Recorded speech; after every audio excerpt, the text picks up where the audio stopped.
Assalomu alaykum. Hurmatli azizlarim, bugun mana 28-yanvar sanasida Ixlos Travel hojilarimiz, hojdadalar, hojonalarimiz Sulaymon Rojiy masjidiga ziyoratga keldik.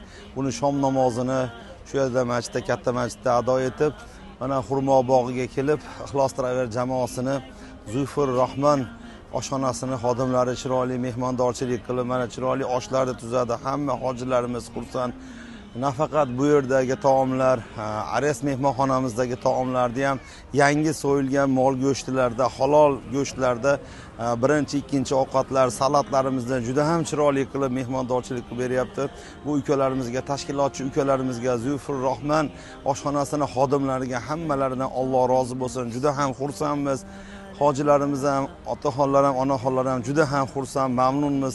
Hammalarda inshaalloh Ixlos Travel jamoasida kutib qolamiz inshaalloh. Hammalaridan Alloh rozi bo'lsin, salomat bo'linglar.